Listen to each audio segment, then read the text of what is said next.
Hey, everybody, welcome to 2218's Attitude for Gratitude. I hope everyone's having a great Friday night and had a great week. This is Tad, and I'm hanging out with my best friend. Timmy J. So, we're going to get right into some promos. Cut some promos. First of all, though, we want to thank our audience for sticking around and working with us through this Thank BS. We're figuring it out. Thank you. Thank 2218, that's where we're holding this podcast from. That's who brings recovery to me, to you, to anyone who wants it.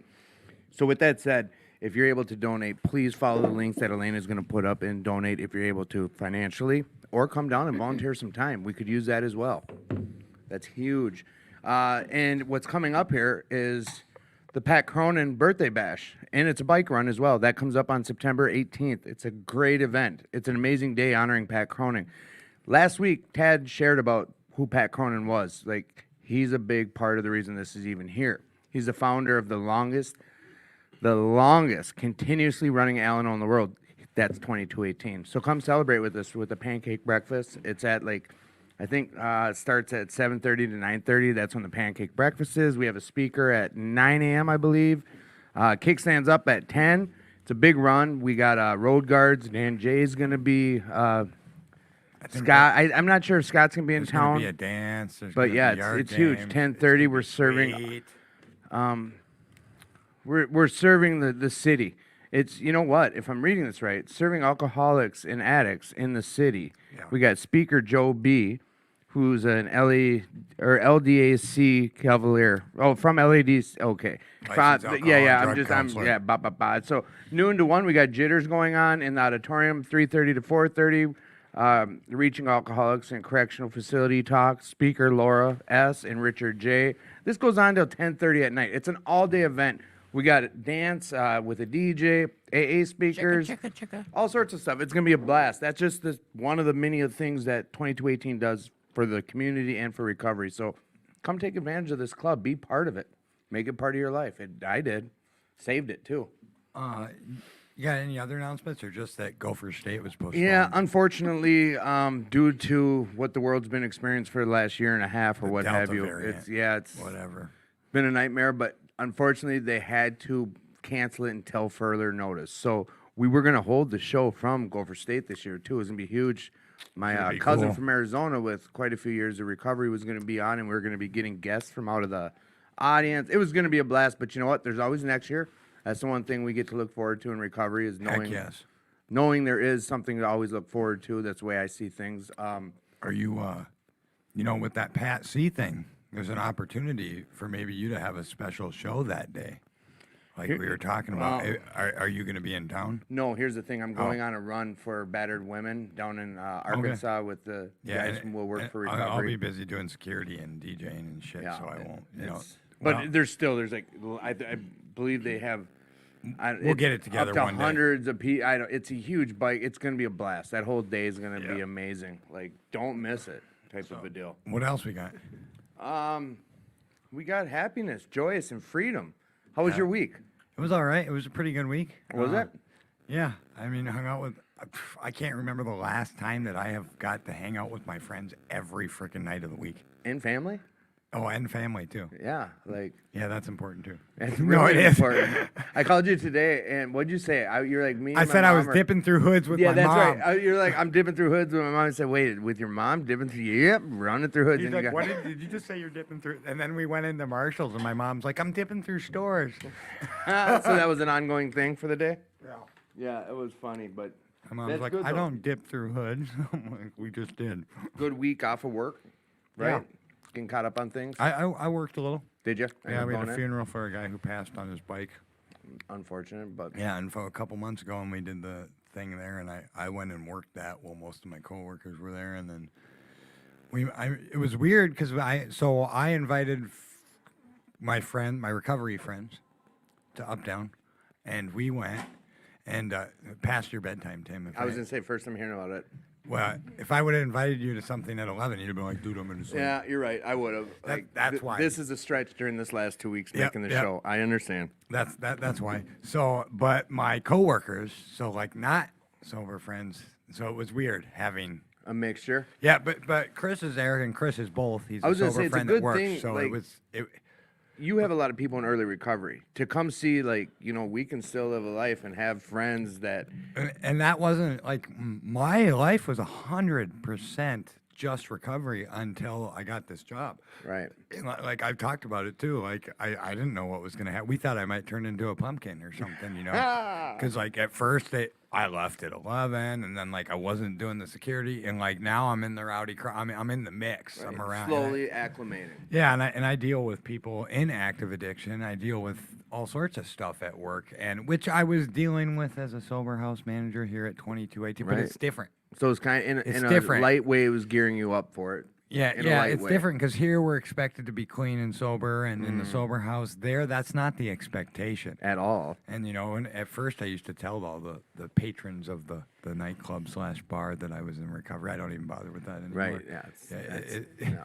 You're doing a job. Like, yeah. It was. Like, what's the reason behind that? Like, hey, I see you're doing, you're going Yeah. to the bathroom, coming back with blow on your nose, and you're having cocktails every 3 minutes. Like, don't you understand? It's not the place for it. Like, you're Yep. there doing a job and committing, doing a service. Like, but you did what you needed to do to get to where you're at. Yeah, And it's I don't worked know. out. It's weird because I wouldn't have been able to do this job before I was in recovery. I would have been fired. I would have stolen Right. from work. Or We shared something. about this last week. Like, you took the proper channels to get this job. Like, because my predecessors, you like my reached sister out. and other people. and- Exactly. yeah, Jerome got me the job. Yeah, someone in recovery. Yeah. Someone Uh-huh. in that industry. You reached out to your sister. We had a plan. Like, yeah.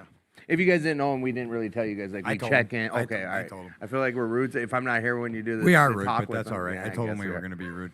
Like, hey, do you have any food allergies? Because I'm going to make some food and I'll find out first. What's going on with you? How was your week? Busy. Same as last week. I took on that commitment to work my butt off, and I'm fortunate I get to do it. I've accepted it, and it's great. It's awesome. I'm tired, more tired than I've ever been. And it's not really hard work. Like my other job, that's hard work, like physical hard work. This is just long, and we're turning over. We're getting apartment buildings and dorm rooms ready for college kids to move in, but it was college kids that moved out. So can Oh, you yeah. imagine what the rooms look like, the damages, and it's college kids, party time. Yeah, I did that So with for a sober year- houses Yeah. for a while. So it was, it's interesting. And I brought my uncle, my 71-year-old uncle, in to help. Like, he's hanging right with us, just doing circles around us. It's awesome. Like, it is. It's a Yeah, good they experience. don't make them like they used to. No, he's got that. He's that old school type Yeah. of just work. I have to tell him to leave sometimes. Like, tell him, all right, your day's done, go home type deal. But he busts his ass. It's a good look. So my week was good. Just real busy working. So should we go Let's to get the segment? Elena. Yeah. Want to do some Now it's touch that them, or- time oh. of show with self-love with Elena, and I'm going to turn it over to come over Elena. to my Elena. seat. Oh, I think we fixed this. Oh. Can you Oh, hear me? hey. How are you, by the tell way? you right Can you hear now. me? Oh, so you're going to I be can hear featured you. on the show more today. Sweet. How are you? That doesn't mean that that's. Yes, it I'm, does. I'm on it. I'm finding out. I'm doing really good. I'm doing really good. I'm always doing really good. Yeah, because you're amazing. Okay, I lied. I won't lie like that. I'm not always doing really good, but I make it what I can. So I don't even. I had this big grand. Come over to my because I can hardly hear you. That's because. I know. I know. eh, But our audience. Here comes Elena. Here comes Elena. She's going to go to a good mic. All right. So I had this big grand idea of what I was going to talk about tonight for self-love, and I had this big thing that I was, and you know how when you're sitting in a meeting and you have this idea of what you're going to talk about, and then you listen to somebody else talk and you're like, oh no, and your whole idea changes and you talk about something else. So I was at work today and I was taking the elevator down because I work on the top floor and I was not about to walk the damn stairs. Okay, I'm lazy. And I was taking the elevator down, and I got in the elevator, and the clinic that I work in, there's all kinds of places. There's oncology, there's neurology, like there's sick people. And somebody put a bunch of Post-its in the elevator, and the Post-its, they said, don't give up on the Post-its. So I just that alone made me change what I wanted to talk about tonight, because that's something that I have to remind myself of all the time, whether it be in my recovery, whether it be in the things that I'm doing in my life, whether it be in the changes that I'm making, because I can make a change and 2 days later I can want to give up right away. Yeah. And I have to remember not to give up right away, because if I do, I'm just defeating myself. I'm telling myself that I can't do it. We can do it if we keep trying. So I don't know who put this in the elevator today at work, but I mean, I'm sure it helped more than just me. That's awesome. I'm sure it helped so many people that were walking through there, and I don't know what was going through that person's head that they had all of these, but gosh, I really want to know, but I never will. I can just assume. So this week, I just want to remind everybody, and when I say this week, that doesn't just go till tomorrow, that goes until next Friday. I want to remind everybody to not give up and to remember that you are enough and to keep going. So Hell yeah. that's all I got, guys. That was awesome. And that was show talk. that was Self-Love with Elena, and she'll be back next week. She'll probably pop in later on the show. She's our lovely producer. This week, you know, Tim and I are here, and I just want to give a quick shout out. We have an intern / helper. We don't get paid, so obviously he's not really an intern, but same thing. Matt, go ahead. Yeah, I'm Matt. Learn how to do all this for you guys. And we've taken young Matt under our wings, and you know, more times than not, that means we're harassing him And with we have tough someone to love. blame things on when Yeah. it goes wrong. Matt's fault. It was Yep. Matt's fault. Apparently, everything's Matt's fault. But so, I'm going to introduce our guests. Or you guys want to introduce yourself? We're going to chop it up. Go ahead and introduce your guys' self. What's up? I'm Pedro, and I'm an alcoholic and I'm an addict. Hey, Pedro. Pedro. And I'm Tori, alcoholic addict. Hey, Tori. Welcome, guys. And you guys are. How do you guys know each other? Through the AA. What is your relation? Are you guys like? AA recovery Are you program? Are you guys friends? Are you guys like? What's your relation to each other? Yeah. We've known each other for around a year. We've been seeing each other, and we're going out, and So you're a couple, we're a couple. significant others. Okay. Significant other. Okay. I was just trying to clear that up. Yeah. Didn't Facebook see that I was in a relationship? I'm sure she made Facebook sure official, that so- it was seen. No, I'm joking. We haven't had Yeah, many I thought couples that on was here. about us, Pedro. But The wrong tea. Well, so what do you guys want to talk about tonight? well, I brought in a couple of readings, and I really wanted to talk about faith, and not the faith like the religious faith or whatever, you know, because I don't want to turn a bunch of people off that are, you know, atheists or whatever, or have a problem with Jesus or God or higher power, you know, whatever.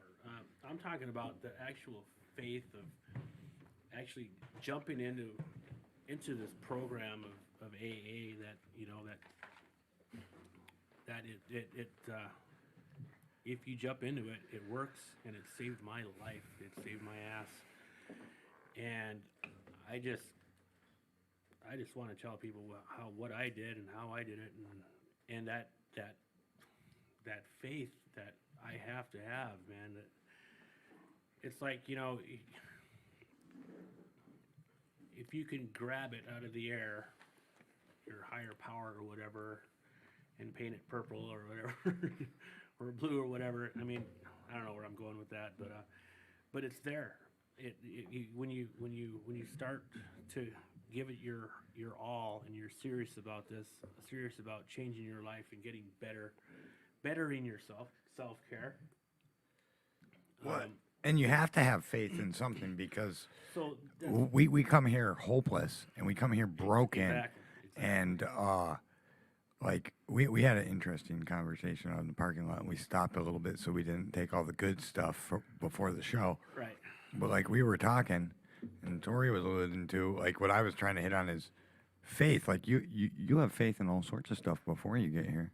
You have faith you're not going to go to jail. You have faith that you're, you know, the dope that you're using isn't going to kill you. You have faith the liquor store is going to have your booze, all sorts of stuff. So, like, we've already been practicing faith. We just don't realize A different it. form of it. Yeah, a different form. And now, So, are you talking more or less like, when you say you want to talk about faith, you mean like this leap of faith to dive into recovery, or in your case, Alcoholics Anonymous? And then you want to kind of explain about like your story about that? Well, yeah. I mean, it's that jumping into this faith of recovery. I mean, it's a big jump because a lot of people won't take that step, that jump into recovery without waiting for the miracles that are really there. I mean, once you start really trying to make this program work for you, and you know you listen to everybody, and holy shit, it's like wildfire, and it happens every day. I mean, I see miracles every day now, and it's just amazing. So yeah, I just want to just emphasize that you have to jump into this program. I mean, and you know, what do they say? When you jump into this recovery, you have to change one thing, and that's absolutely Everything. When you know you get what you put in, you really do. Yeah. And Bob's real big about saying you change your actions, your thoughts will follow, type of a deal. Like you touched on something when you were saying like just I don't know, like it was emphasized how you're saying it, but like personally in my life, there's, you know, we all for the most part know addicts or alcoholics still out there when you first come in here, and like you're saying, just that initial choice to make the decision, like for someone to get to that point to make that decision, that's where I like, for me to hear the word faith, and we're not correlating it with just Jesus Christ or with just Allah or whomever you're talking about. We're talking about that faith of like, okay, let's try Alcoholics Anonymous. Okay, let's try Narcotics Anonymous. Like for me, my story is different, meaning like I needed to just stop. So I wanted whatever there was, but like to be on the fence about this and to make that choice, it could be a pretty damn hard choice for some people, correct? Oh, of course. Or scary. And it's intimidating as well. I mean, there's a lot of, I mean, like me, I grew up in a small town, and if you weren't a drinker or a partier, you were a pussy. You know? Right. You know, seriously. Oh, I'm gonna stay home because I want to cut down. Like, what the bullshit? You're coming out with us. You're gonna be that crazy, wild and crazy guy like you are every other night, and we're gonna have a good time. You know. So I don't care if you have a stomach ache or whatever. You're gonna get drunk with us. You know. right. So Can I read the definition of faith? Yeah. A complete trust or confidence in someone or something. Yeah. I was going to say it's being sure of what you hope for. and like what Tad was saying in the parking lot. You know, we had faith in all the drugs and all that and this and that. You know, I mentioned, you know, we had faith in our drug dealer, waiting for our drug dealer for 2 hours, and then 4 to 6 hours later he finally shows up. But I mean, that's the type of faith that we have to put into our recovery now.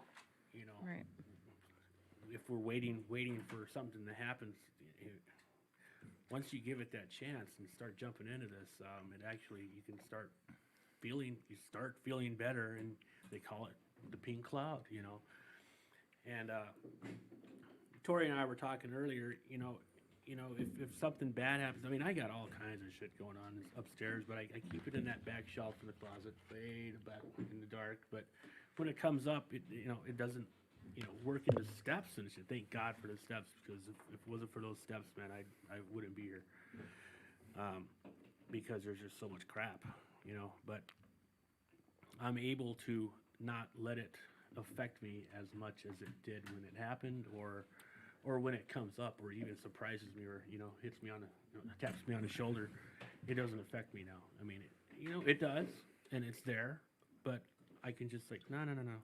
I get to choose today if I'm gonna have a positive day or a negative day, and I'm not gonna let that negative fucking bullshit take me down. And that's the privilege I have, and also the privilege to live a better life now. So Is that something that comes first nature nowadays in your recovery? To remember that when you're in the midst of an issue or in your head, is the first thought like, hey, I have the choice. to stop thinking this way or stop feeling this yeah, way? Yeah, and if I practice it every day, I try to practice the 12 steps every day, and step 10, if there's anything wrong or I need to, acknowledge it, I acknowledge it right away, and I try to correct it, and I mean, like the higher power deal, and people pray about this. They try to pray that they can walk. They can walk in the presence of the Lord, and that's and doing that, you walk that way as well. When they see you, they see this great good presence of a person. That's I really like that way. And it's, I've always thought of you as a man of faith, and that's just from knowing you. And like, we're not like best friends by any means, but we're like, I've always felt a closeness with you. I don't know if do you remember me coming to Serenity and doing sandwiches with you, and Oh, yeah. and in meetings and stuff, and Yeah. and then coming in and out of the program before that. Yeah, like, so you've always been one of the men I've looked up to in my life. If I can be, if I can be like Pedro or be that stable. when you grow up, you want to be like me. Yeah, yeah. And then I became your friend, and little did I know that you're nuts. I say that with love, because I consider, Oh yeah, I'm out there. yeah, I consider everyone I'm close to nuts. Quick side note for the audience, anyone listening, and we forgot to talk about it, but this is an interactive show. If anyone wants to have any questions for our guests tonight, just post them on Yeah, here. ask them. Yeah, or we'll ask them if for Pedro or Tori. Otherwise, I put my number on here. You can personally message me if you don't want it publicized, and we'll ask the question. But this is an interactive show, so without you, audience, like, this is partly your show too. Yeah. So Oh, is be, it, I didn't get a list of people that I need to call on first. Like I need to call on. If you know any of those people in the comments, you could totally call them out if you wanted to. I mean, it's kind of a dick move. It's totally something I would do. It's totally something I would do. I don't But know if people have been watching the news or anything, but that was reference to somebody. I'm not going to get into politics. But. no politics. If yeah, if yeah, can we stay away from. it. We have no opinion. No, I have no opinion that Yeah. sways one way or the other, or comments. You know what I Or- just I'm found trying out to be in world snowed. news? What? I didn't even know the Taliban were still a thing till today. Oh my gosh. The who? Yeah, I'm so out of the loop with stuff. I was like, wait. This is how the conversations usually start too. Like, we're not going to talk politics. We're not going And to then talk it goes religion. All there. of a sudden, but did you hear about the No, Taliban still? I over? didn't even know they still existed. I know. I saw something on the news about that too. But I was so, like, like, what? like, we're talking about leaps of faith. And like, Yeah, Yeah. let's talk faith about leap and of like have faith. Tori. Yo, How is it like you're coming into recovery? Like whenever it was, I didn't ask either Long you guys' time ago. clean time dates or whatever. Like the what's a long time? 12 years. Oh yeah, that is a long time. Holy shit. is that how your clean date 12 years ago? Yeah. Okay, May all right. 19th, 2009. Yes. Good. How good does someone job. that's only 25 have 12 years of clean time? Yeah, right. They figured I it ain't out telling you my quickly. age. They figured out. So You get younger when you go into recovery. I just That's a so all good you ladies, your promo. wrinkles are gonna just disappear. you're definitely not gonna get any more quicker. Hey, I want to make a quick point. How do you look up 20? Is it 2218's attitude for gratitude. Yeah, on Attitude Facebook. right on their Gratitude. Facebook page, or you can go to YouTube and look for. Yeah, a lot of people that don't have Facebook can go straight to YouTube and just type in 2218 Attitude for Gratitude podcast live. I can never find it. On But you got to if you put live during the show, we're fixing it. Eric, I was talking to him. we need to. Anyways, we'll talk Yes. about that at a production meeting. Tori. So Yes. what I was getting at was Sure. when you got into recovery, like I know he kind of shared about that leap of faith. Like, Yeah. what was it like for you when you decided to make that choice to come into recovery? Like, was it based on a consequence? Was it based because like, all right, I'm done, or like, Right. Well, this is my second time around. okay, The first time, I don't remember because I didn't do the 12 steps. The first stint of sobriety, I had no recovery in that at all. I was a dry drunk the whole time. And I literally don't remember how long I was sober. It wasn't very long. I thought it was longer until I was talking to my sponsor, and she's like, well, You actually relapsed when you were drinking NyQuil when you weren't sick. Yes. I was like, what? What do you mean? Well, that screws everything up, you know. So, so this That's like, no, I'm not buying drugs. I'm trading it for money. this is over the counter. What do you mean? Anyway, so I'm gonna say like, what came to my mind was my last night of drinking. It was the next morning, and I picked my kid up, and she was like, I think she was 5, and I was driving, and I was still drunk. And my kid is adopted, and her birth parents are both addict alcoholics. And I was sitting in the car, still drunk from the night before, looking in the rearview mirror at my child, and I was wondering why God gave me this kid, because I'm just like her parents, her birth parents, you know. How old was she? 5 at Okay. that time. And it was, so the thing is for me, I grew up, okay, I'm not going to make this religious, but I grew up in the church. And I've always kind of known my God of my understanding. And it wasn't because of church, it was just because What you felt inside. what I felt inside, what I witnessed as a kid. And so I knew driving my car that day that I already had faith that God was the only one that could relieve me of my alcoholism. I knew he was the answer for me, you know. And so I got home and I called somebody and I asked them what treatment center they went to, and I called the treatment center, and I was in treatment on Monday. Nice. And so I had faith that it was God that could relieve me of my alcoholism. I didn't know nothing about the steps. That's all I knew. And all I knew is that I needed help.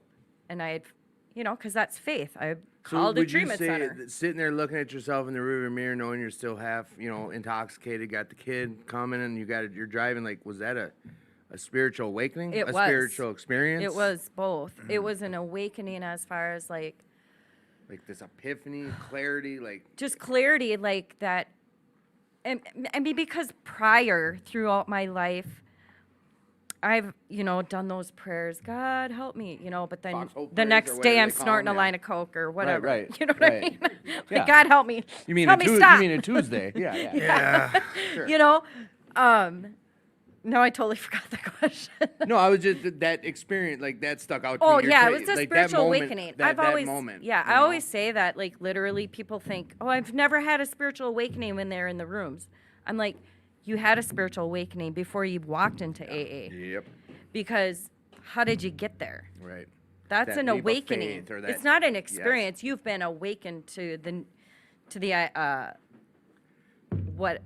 whatever that you are screwed up and you need and help. sometimes potato, or is that your excuse of this or that? Like, okay, don't call it experience to experience.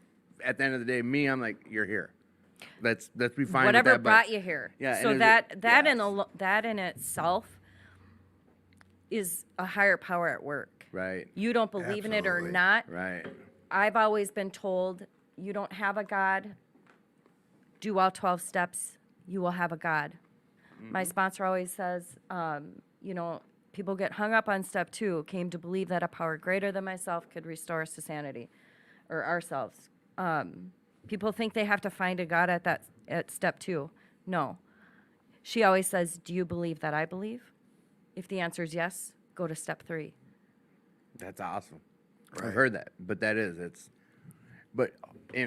to guess, hear that a lot too. and sometimes like I hope people are lucky. It's hard for me to hear that a lot of times because I've always really preached it from a mountaintop that there wasn't gonna be a roadblock for my recovery. If you told me X, Y, or Z, then it was X, Y, or Z. But that I know I'm fortunate that I saw things that way. Yeah. But I've heard hundreds upon hundreds Question. have a reason to get hung up on those type of things. Right.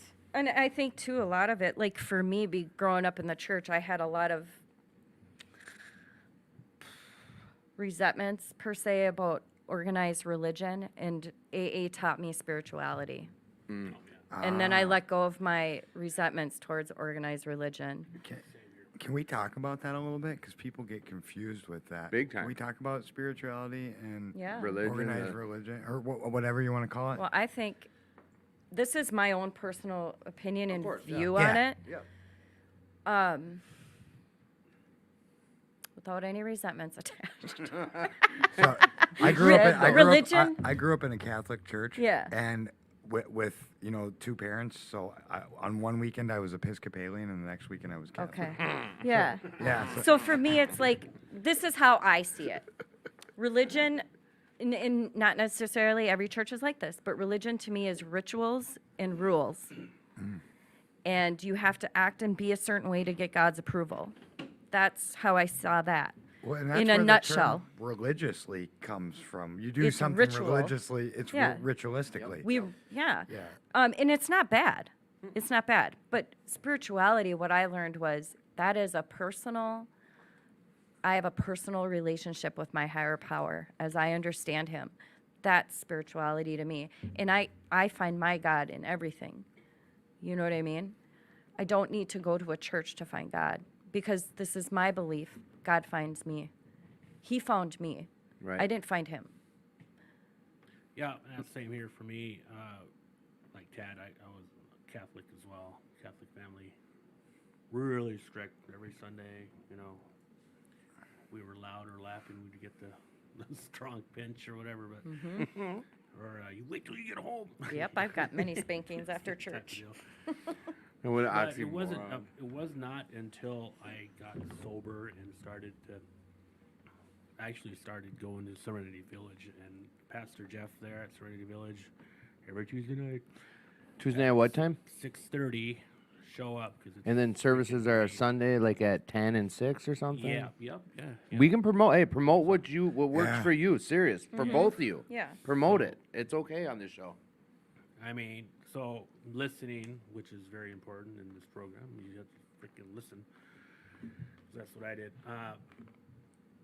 Just through listening to him and what he went through, he uses verses out of the Bible and he compares them to, what happened in the Bible back in whatever BC, AC, whatever year it was. It makes was it very written. understandable for lots of people that. Exactly. For me, but he made puts it easy. in today's Mhm. world and today's problems, and it makes so much sense. Mhm. And I've learned so much about myself. But what the main thing is my relationship with my higher power, which is Jesus Christ. I mean, we're on a personal level now, and it's amazing, And I mean,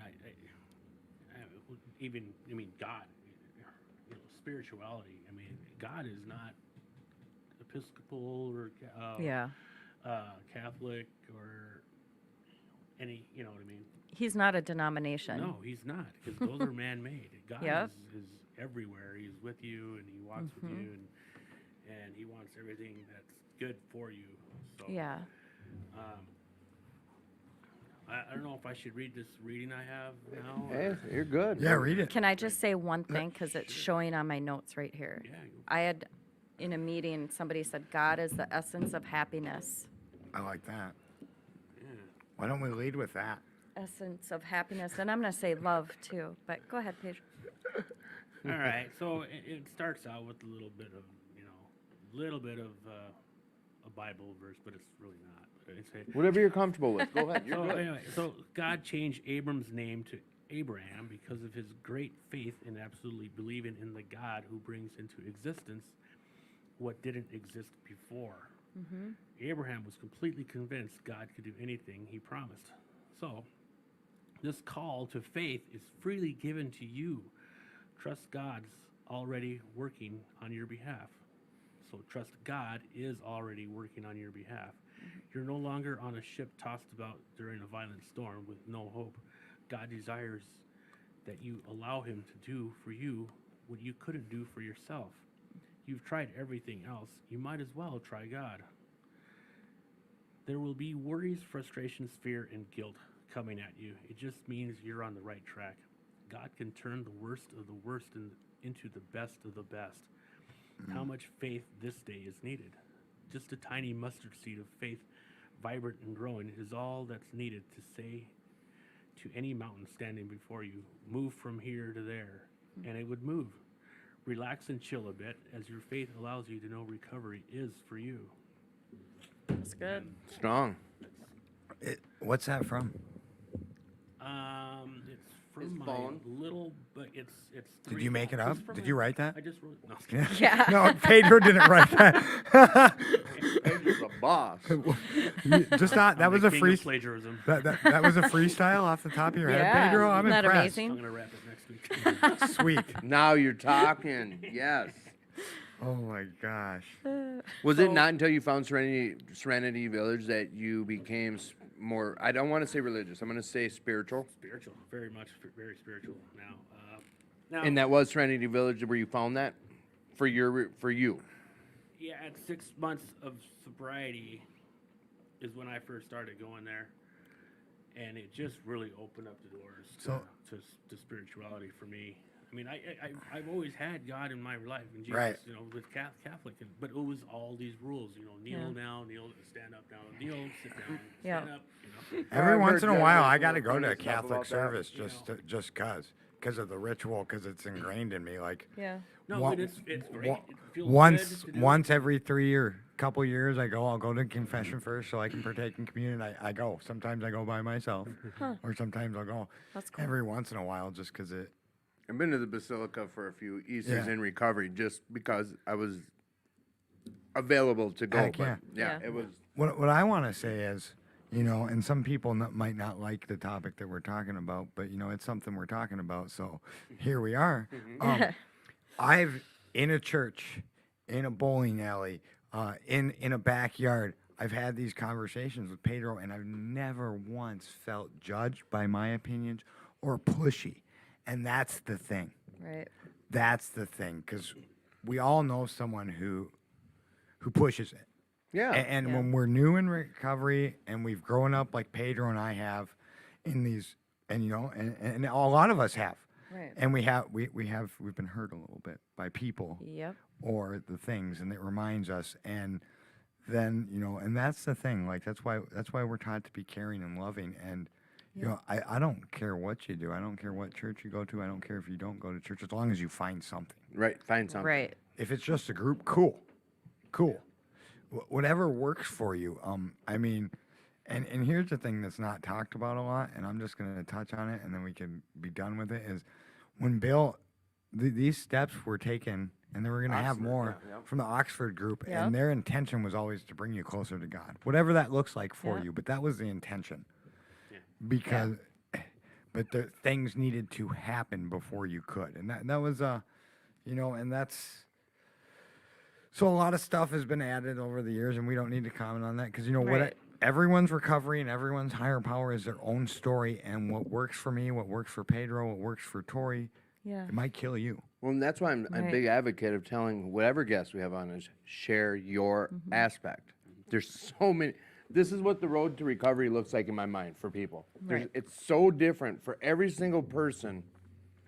As long as you find that finish line of happiness, Yeah. joyous, free, these things that were promised in a lot of these programs, like, I'm all right with it. Yeah. And we've shared Heck about yeah. this on other shows. It's like, it can be real unfortunate for people when they get around others who feel, but they will have you believe you're wrong about something if you don't see it the way they see it. Right. It's plain and simple. And they push it. That can get Yeah. detrimental to people's recovery, health, spirituality. Right. Yeah, and then when I you know, we were talking about, Corey was talking about when you first got through those rooms, you know, you said that you had a spiritual awakening or something Yeah. to get Bef- you into the rooms. Before you come into the rooms, you've had a spiritual awakening Right, to know right. that you need help. Right. So yeah, okay, great. But you had said, what's your name? Tim. I'm sorry, Tim. I'm an alcoholic. I forget names. Anyway. I called you. So- I called you the wrong name earlier, so Yeah, we're even, so- Steven. So, Tim had said, oh, kind of like a leap of faith, but no. When I first got into these rooms, I was lost, man. I didn't know where the hell I was anymore. There was no more God. There was no more nothing. there was no. I mean, I was dead to the world, and I didn't know who Pedro was anymore because I had fizzled my fuse down to nothing, and I was at, you know, I had stopped digging. You know, I was at the bottom Right, of my fucking right. shit, and Yeah. I didn't, seriously, it was scary, and I was killing myself, which I didn't know until I got to treatment, and I was told that, you know, we're committing a slow suicide, you know. So I didn't have that leap of faith yet. I didn't have, and what I've learned now is that what got me there, got me into these rooms, is that you know, we were all chosen to be here, man. Yeah. God chose us to have a better life, and I am so grateful for that. Heck yeah. It's just amazing that we get to be here, and it's so sad that other people don't get it, and they're still out there because I don't know. I just hope I don't even that think the God word can- sad is. I don't think that It's gives enough heartbreaking weight. for me, Yeah. but, It really- doesn't it give is enough weight. heartbreaking. Like it is. It's unfortunate. It's but it's I have a couple friends, and everybody has their. I have a few friends now that didn't quit, and I'm not ready yet, you know. And all of a sudden they hear about their death, you know. And Yeah. it's, oh my God, you know. It's just, that could have and been it's you. just That could have been maybe you. oh God, yeah. Oh, I Could have I- been Could've any been of me. us. My mom Yeah. had told me numerous times, Dad, you gotta slow down. I'm like, I'm not ready. Ha! No, not ready. One speed. Maybe after this beer. Right. But no, I mean, so, and I want to tell a quick story about a spiritual awakening. I had one of my first spiritual awakenings. You know, my family at the time, it was my daughter's birthday, and they went to the casino, and the ex had told me, well, you needed to stay here because you're just gonna make everybody blah blah blah. I'm like, really? So whatever, I stayed. So yeah, so I had all that anger building up, and you know, I went to my backyard. I had a bonfire and everything. It was just in recovery. sad. Is this story while in recovery? Yeah, I was Okay. like 2 months sober. Okay. Like around 2 months sober. It was one of my very first spiritual awakenings. So I had all this shit building up, and you know, I was in the backyard having a bonfire. The garage I built had a brand new refrigerator full of fucking beer still, mixes and everything. And I know if I would have looked hard enough, I would have found a bag of meth in there, and a pipe or whatever, you know. And it was all right there, just waiting for me, you know. Right? Just come back, we got you. Just You know? yelling for you. Yeah, it was just sitting there waiting for me to come back. You don't need that, you know. Whatever, I'll make you feel better, you know. Fuck, you know. So I just had all this shit building up. So I decided to go on Facebook on Messenger, and I messaged one of my friends. Well, I started writing this poor me, this and that. Why is this like this? Why is this like that? Blah da da da da. And it was just amazing that because right when I hit send, I mean, it was just like this weight just lifted off of me. Like a mini fista. It lifted off of me, and I was just like looking up, and I'm like, I just felt relief. And it was just incredible. By getting it all, what do you think? By getting it all out, or I wrote it all out, all this pain and anger and fucking God, and why is my life like this? And as soon as I hit send, it just, oh my God, it just went up and out. Pain shared is pain lessons. And I said this in the Monday night meeting at Fridley, which was very big, and I think a lot of people should go again. It was an all welcome meeting, but anyway, it was really good. I is loved it that back meeting. open in person? It is, but nobody really shows up anymore. Well, when is it and where is it? Monday night at 7:30 At the Fridley Alano, Fridley Alano. right off Night. Central or 47 or what is that? University. Is that Off the, University. Okay. Elena, is that the meeting that we all used to go to years ago? Yeah. The one I would see you, I'd see. Keith Campbell, you should always go. Yeah, yeah. Yeah, that's the meeting I've been trying to figure out what meeting it was up there for like the last 2 years. Well, here you go, spiritual awakening. See? So, Yeah, that's where I used to run into you the most before we were friends. So you send this off, and then you get this what huge weight lift off your shoulders, or like this relief, or like what? I'm not following. I mean, I understand what you're saying, but like Tad said, was this like a mini fifth step? Just first time you ever put it on paper? Well, like, yeah, well, can you? yeah. Do we need to define it in your mind, or like, what I- was that? I That's- didn't know it at the time that when I wrote it all down, and then when I sent it, all this evil, negative, fucking crap and shit just was lifted off of me until I said something at the meeting the Monday night, and I told the same story. After the meeting, this older gal, she had, I don't know, I don't even know if she had years of recovery, but she must knew, whatever. She heard my story and she goes, Pedro, and I'm like, what's up? She's like, do you know why you had that spiritual awakening and all that lifted away and everything? I'm like, what? She's like, as soon as you sent that, you weren't alone anymore. Oh, Oh shit. Bam. mic dropper. Yeah. And it just hit me. I'm like, oh my God. So Pain shared is pain lessened. and that was kind of like a step forward experience, you know. You have your columns and stuff in the big book. Mm-hmm. Yeah. You Yeah. write all that shit down and you get it out of your system. You bring it to the light, and it just disappears, and Yep. it makes you feel better. And that's why you need to go get a sponsor. And, Right. And work all 12 steps, maybe. work all the 12 steps. Yeah. Pay- That might be something Pe- novel. Pedro, pretend that I'm brand new. Hi, I'm Tad, and I'm brand new. What is a sponsor? What is a sponsor? Yes. Well, first, I'd like to welcome you first. Because you are the most important person in the room, because you remind Yes. me of where I came from. We're doing the whole role play. And, Good. Yeah. Welcome, man. I'm glad you're here because you're keeping me sober. Right. So what was Is your a, question? what is a sponsor? Is that someone who I can borrow money from? Yeah.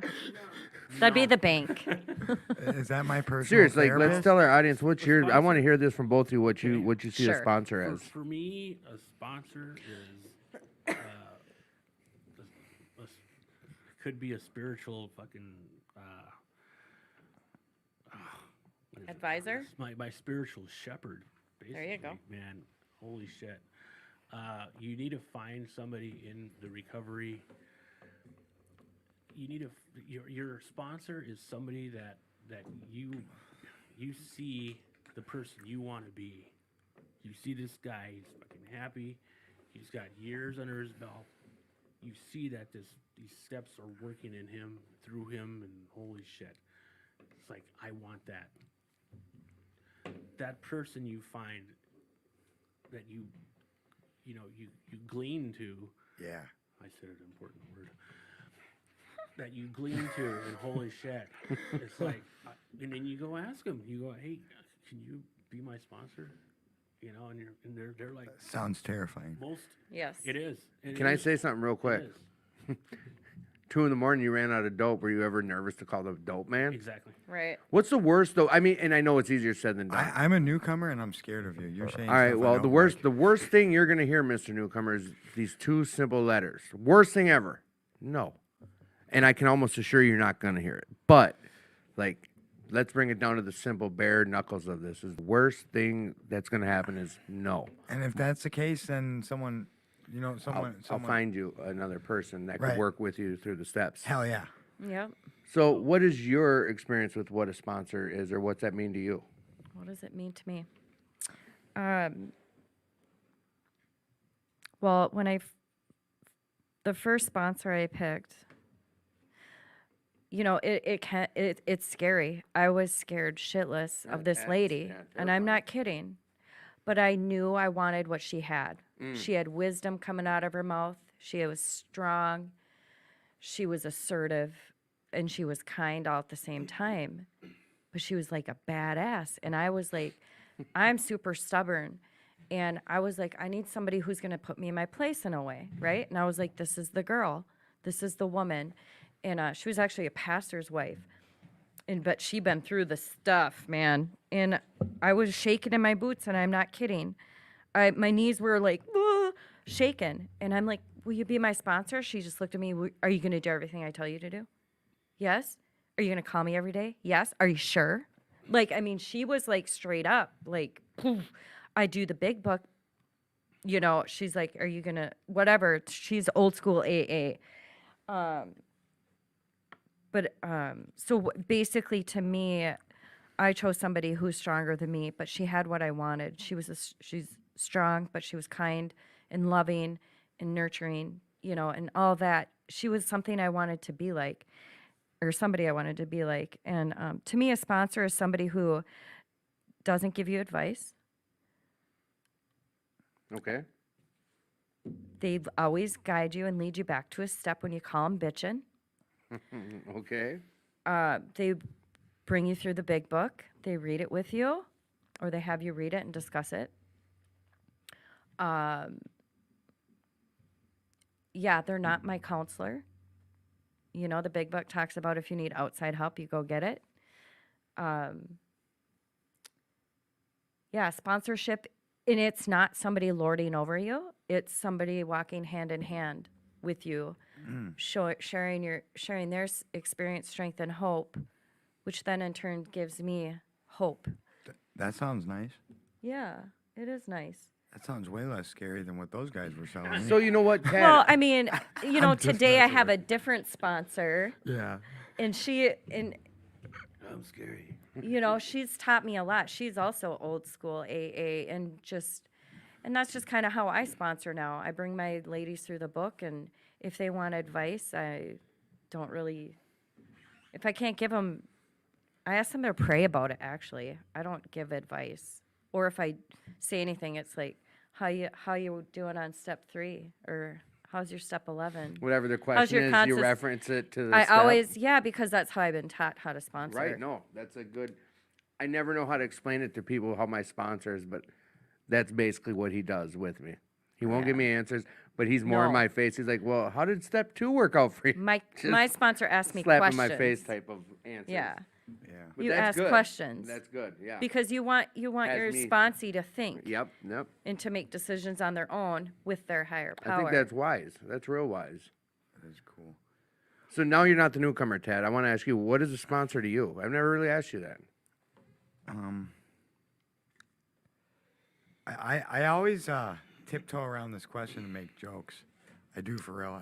Ask Rob. Yeah, and I tell him I only have him sponsor him because he's cool and I wanted to be with the cool kids. But really, like, so I have 2 sponsors, and they're both very different. I have Rob and I have Jason, and one's AA, one's NA. Mm-hmm. Jason's been with me for 13 years. Rob has been with me for about a year now, a little under. And neither of them co-sign my bullshit. Jason is very like what she talked about. And Rob and I have some real conversations, but Rob will share his experience and what didn't work for him usually, and maybe what did. And, you know, when and I'm probably wrong on this, but like, so it's a guide through the steps, and it's someone that, for me, because I can be a bit much, I'm emotional. I'm also an unmedicated bipolar. And to say that I'm an unmedicated bipolar doesn't mean I just run around having manic swings. I go to the doctor. I do things to regulate. It's monitored very closely with my therapist. But so that being said, my sponsors know that. So sometimes that would be, and a lot of times, Tim, you're almost like a sponsor in this sense too. Because I have to have someone, if I'm having a moment, that I can just pop off to, so I don't let that get to the rest of the world. And then we take a dial back, and we say, is that real, Tad? Is that really how you want to show up? And, you know, and you can appreciate that, because we had to get there at first. We had to get, I was going to try to, I didn't You want used to to always be interrupt. like, you can't be that way. And Yeah, I that's- instantly go at him like that, but I realized, You're yes, like, I'm people safe need time. in your van. It's just me and you. This is the place to be that way. And so, like, I had a sponsor before where I would tell him and I would overreact. And he was on the board here, and he would go run and attack the other board members when I would be upset about something before we would even think Right. about it. So, like, in addition to working the steps and guiding me, they're a mentor, they're a confidant, and really, I don't know. I'm blessed. I don't just have 2 wonderful sponsors. I have a recovery family of people. Right. You're one of the people I call. If those two don't answer, I call you. I can call my sister. Everyone in this room I can call too. You know, if I get down to my 5 favorite people, and sometimes I switch it up. Sometimes I'm like, you know what?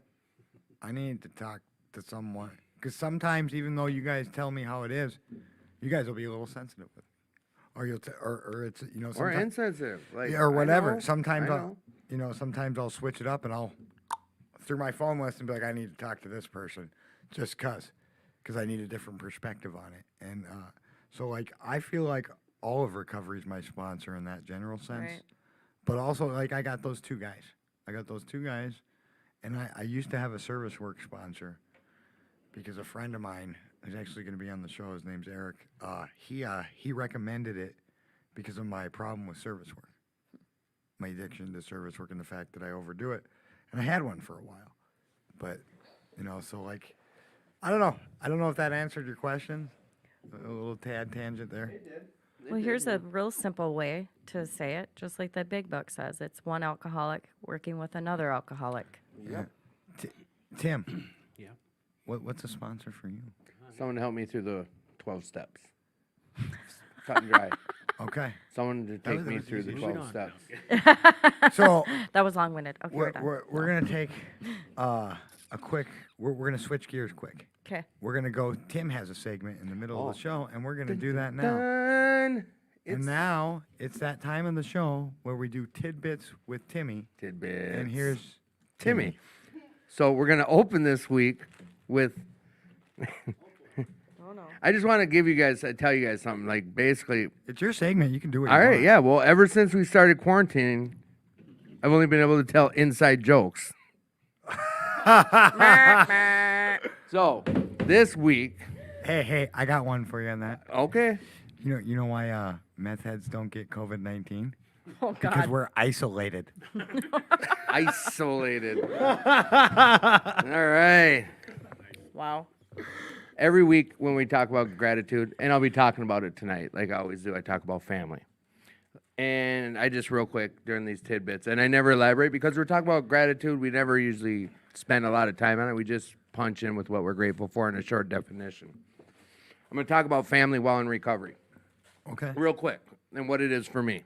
Like, realistically, like, with exception to my cousin who's coming in from Arizona and he's going to be on the show, I'm the only one in my family who's in recovery. Granted, I'm probably only one of 2, maybe could have been 3 people that need recovery. So I've learned over this time, and it's taken time, that being in recovery and still having family that's there for you throughout it, that you have to, that I got to keep using I statements. I have to realize that the face of it is I'm the one in recovery, which means mom and dad and uncles and other family members, they're not in recovery. They don't know this journey I'm on except for what I tell them. So I have to be conscious of the information that I've been given in these rooms and knowing that they don't have that same information unless I give it to them. So I have to be really conscious that they are not like we shared about it earlier. Like I asked you like right away, like, is it a thought that comes instantly to, pump the brakes and say, okay, I'm in control of my own happiness type of a situation. As long as I stay conscious about that information, like life gets easier for me and family stays good. I know it's pretty cut and dry the way I'm saying it, but I'm so involved with recovery and family that the two of them combined, like I have to stay conscious that the only information they have about recovery is what I give to them, and I need to learn patience. So that's basically the main part of what I'm sharing about. Is patience. Excuse me, guys. Is patience. Like, if I don't have that patience and I expect them to know what I know, like, that's me being pretty selfish. Like, this bondage of self I'm still working on. So that's my segment, is basically sharing about making sure that I stay conscious that I'm the one in recovery And like they're accepting that and they're there alongside me, but the only info they have is what I give them. So I need to stay patient with them and be informal with them and very informative, I mean. So that was my segment. And to end my segment, Oh, he's got another joke. I wanted to ask everyone the simple question of why was 2019 afraid of 2020? Why? Because they had a fight in 2021. Okay. Hey, before we end your segment, can I do another crappy joke? Yes. Hey, everybody, what has 20 eyes and 2 teeth? 20 eyes and 2 teeth. The front row at an NA meeting. Whoa. You went real dark on your jokes this week. And I'm an NA guy, too. I'm going to get some shit for that. That was bad. And that has Bad been jokes by Tad. Tidbits with Timmy. Oh, wait. I got a quick joke. You're up to bat. Pedro's Oh, jumping God. in. There's a seal, a baby seal that walks into a bar. You know, he walks in there and the bartender's, hey, what would you like? And he says, anything but a Canadian club. My God. Good one. Oh, I like that one. What has 5 toes and isn't your foot? What? My Tim. foot. Wow. Okay. I do And dad that has jokes. I been- don't know about these dirty, dark, alcoholic. I'm and usually NA the dad joke jokes and- guy. What's that? I'm usually the dad joke guy, but I'm not there today. Yeah, yeah, dark and dirty. All And right. that was Tidbits with Timmy. Tidbits Please with Timmy. join us next week for more stuff with Tim. Stuff with Timmy. I did get a question while we were Hell yeah. talking, and there was not a right time to interrupt. But whenever we bring up Serenity Village, it does so much for the community. Serenity Village Right. does. Like anyone who's in recovery has heard, for the most part, if you're in the Are Twin they going to Cities, do that thing? every year. Serenity Fest or whatever? I think every year. Oh, I Yeah, I missed think it? they already did it. Yeah. Oh. Well, that sucks. Where did my question go here? But Alright. I think Monday nights, they're still making sandwiches. And Oh, that they're still starts- feeding the community. Oh, if, yeah. If you're hungry, Monday nights, they start at 5 o'clock. And it's like a couple hours. We wrap them, and then they put them in the fridge. And then on Friday, they go out and hand them out. I haven't done that part. but I've never handed them out either. Maybe we should maybe do that. That'd be sometime. fun. We should do the Monday, and then There's a meeting that night sandwiches too, at 7. There, and then do Monday. the Friday thing. Hand out.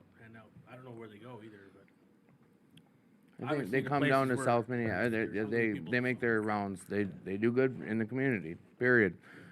This question, it's addressed to both of you. We'll say because you were talking about it, but I believe you're familiar with Serenity Village. I correct? am too. yeah. Okay.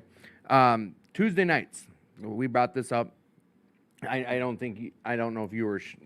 I'm not aware if you knew or not that you could promote it or not. So that's when I brought it up. I said so Tuesday and Yeah. Sundays. Tuesday is a recovery meeting. Would you say it's faith-based recovery meeting, or would you just say it's more like an NA meeting? And it saved my life. What did it do for your recovery? That goes to both of you. Whoever's up first. go ahead. You want me to go first? Oh, okay. It is a faith-based meeting. Okay.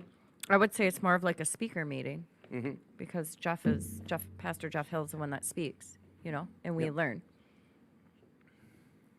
Yeah. Very animated, Pastor Jeff I Hill. mean, it's interesting. You're not going to get bored. Side story. I think I've said this before. I was in there once on a Tuesday way back. He's like, he gets so pumped up and he's jumping I've around never like he been on makes a it fun. Tuesday. Like early recovery. He's Oh, like, God, you gotta go. he's like, I used to put a crack pipe in my sock. Now I put an energy bar. I thought that was the funniest line ever. And that was the first visit I ever had there. And I'm like, I'm coming back. Like, that was the pastor talking about putting a crack pipe in his sock. But now he's like happy and like in charge of millions of dollars, like all the committees and Yeah, and what's the pastor's name again? Pastor Jeff. Pastor Hill. Jeff. So I've went to service there 3 times, and I've missed him every time. And I hear he's barely not Oh. there. Yeah, I've never seen On a Pastor- Sunday? Yeah, Okay. yeah. The deacon was there, and then someone else was filling. And Anyone he has there though, they were good, share but a I've never great seen message. Pastor Jeff in service. So like, and I guess that's rare that he's not there. So like the 3 times I went, my luck. For you, Oh. Ted.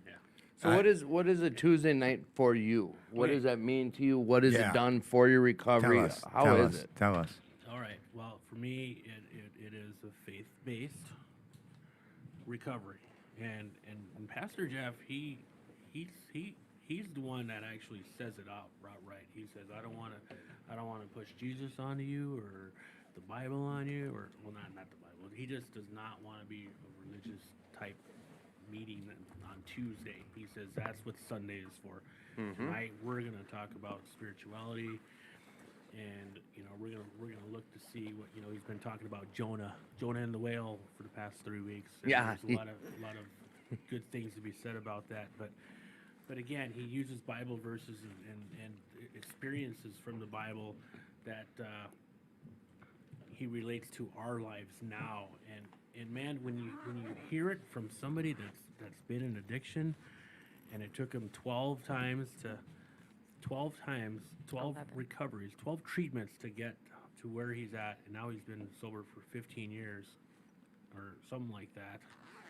That's how long the church has been going.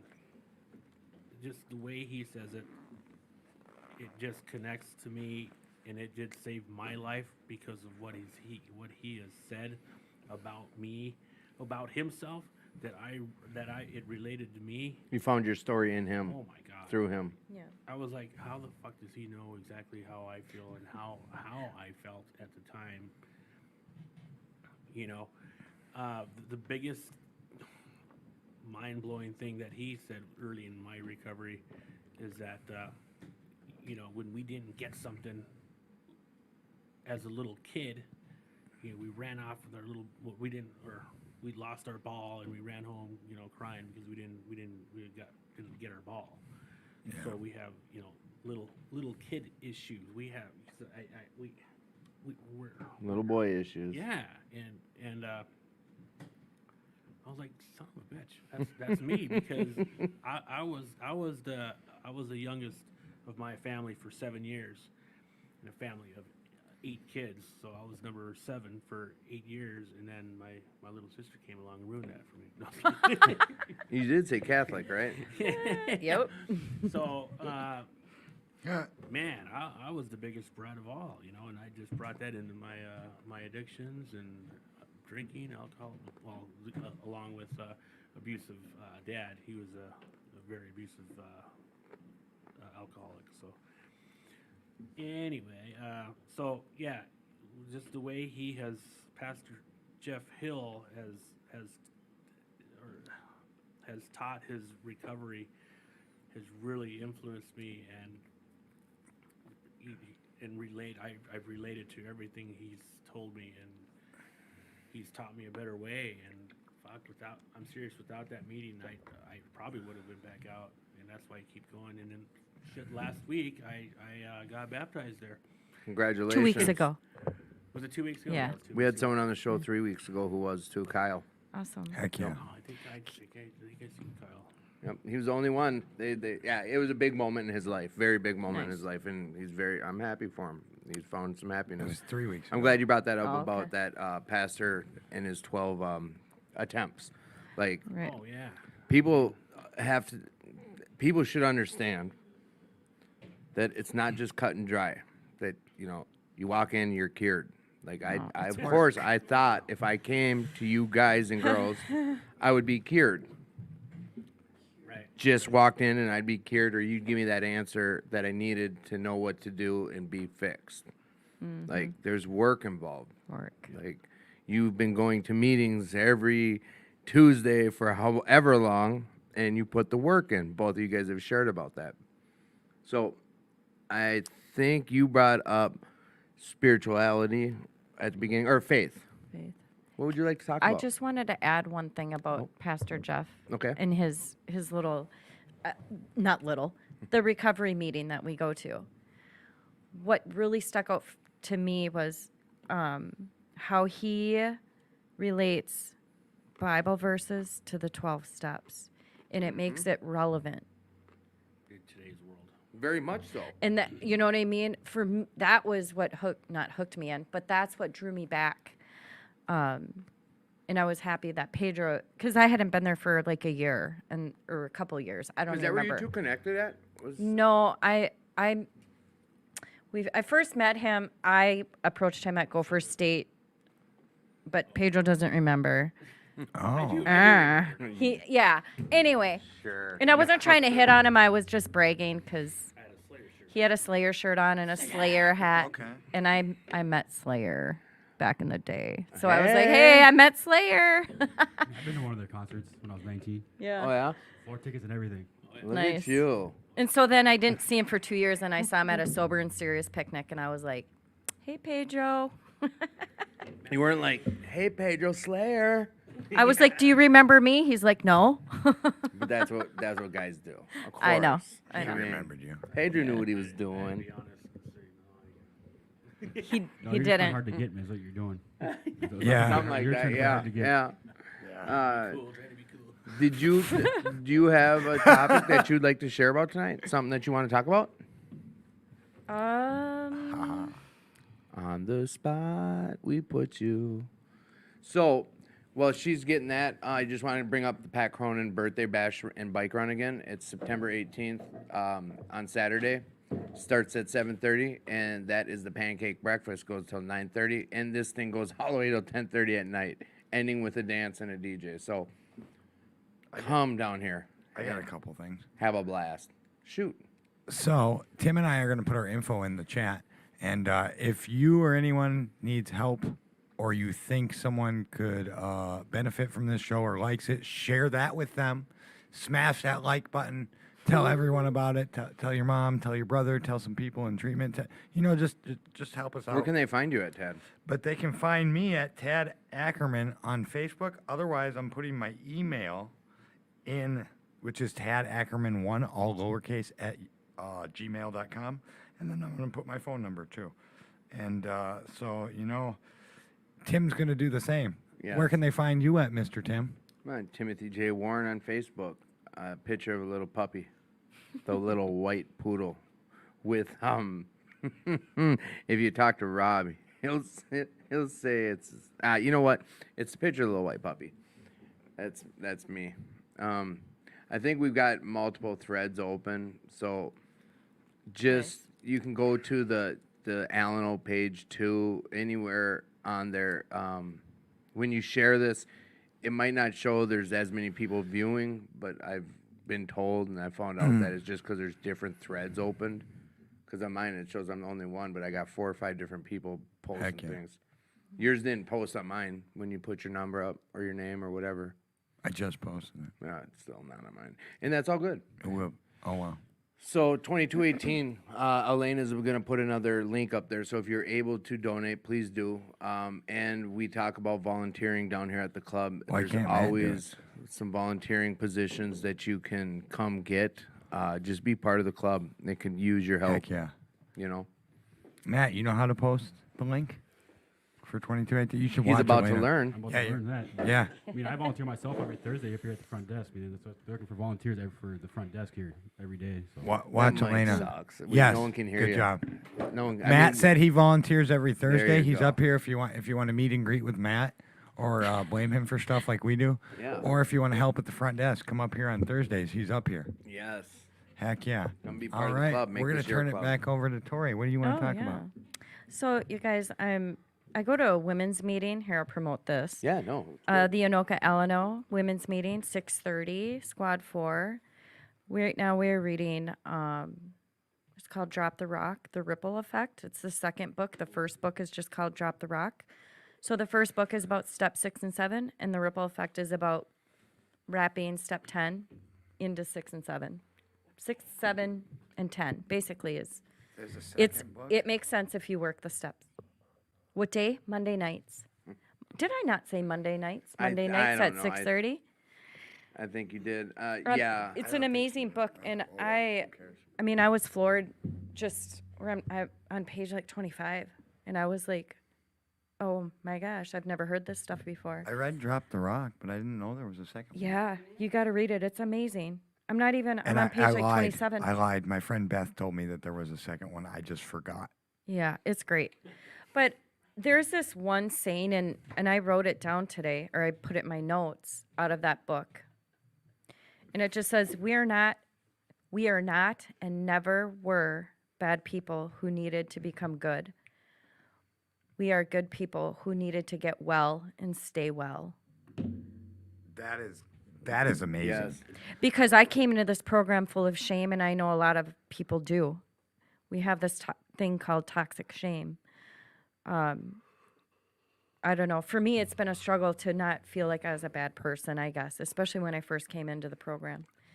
And the big book talks about that too. There's a little bit of good in us and a little bit of bad in us, but we're all children of God. Word. You know, and step 6 and 7 is what helps us remove those, help ask God, our higher power, to remove our shortcomings. It doesn't mean that we're bad. It means we've just fallen short of the ideal. And so it's progress, not perfection. Yeah. Progress. You know what I'm saying? Heck yeah. Heck yeah. Why, That's like why a- do you look all profound? And what are I'm you doing? not- What's I going on? need Are to- you I'm- okay, Tim? I don't Do we want to need to have go an off intervention? sideways from the topic, but as I was mentioning before, I was on the wrong thread, and I've not even seen people saying Yeah, things. I and knew I'm that sorry. you were on the wrong thread. I knew. Well, thanks for the heads up, guys. Would you have listened? What's that? Would you have listened to me if I'd have told Huh? you? Yeah, see? Anyway. What's up, Pops? So, Drop the Rock. My cousin, who's gonna be on the show, he's a big proponent of that book. Like, Yeah. that's one of yeah. the big books that him and his sponsees, like, that's one of the ones. Yeah. Like, it's not mandatory, but he strongly suggests to work with that book.